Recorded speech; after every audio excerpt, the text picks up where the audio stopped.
Ang kalayaan ay isa sa pinakamahalagang biyayang tinatamasa natin bilang mga Pilipino.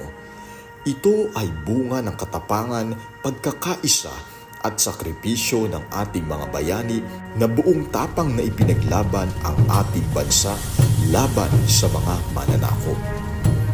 Ngunit sa paglipas ng panahon, ang kalayaan sa katapangan, pagkakaisa at sakripisyo ay unti-unting napapalitan ng kabi-kabilang pang-aabuso, karahasan at kawalan ng kamalayan sa tamang pagsunod sa kalayaan bilang isang tao. Noong Hunyo 12, taong 1898,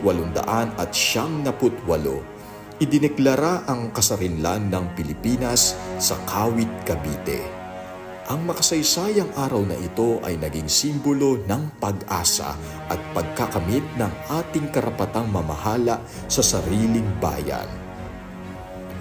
Ngunit ang tunay na kalayaan ay hindi lamang tungkol sa kasaysayan. Ito rin ay tungkol sa ating pananagutan bilang mamamayan. Bilang mga Pilipino, tungkulin nating igalang ang batas na nakatuon sa mga umaabuso sa kalayaang magpahayag ng pansariling opinyon.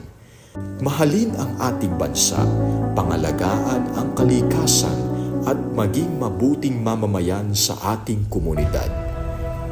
Naway manatili sa ating puso ang diwa ng kalayaan. Gawin nating inspirasyon ang kanilang sakripisyo upang sama-sama nating maitaguyod ang isang maunlad, mapayapa at nagkakaisang Pilipinas. Bilang Wesleyanian, ang kalayaan ay patuloy na isinusulong ng may dangal, disiplina at karunungan.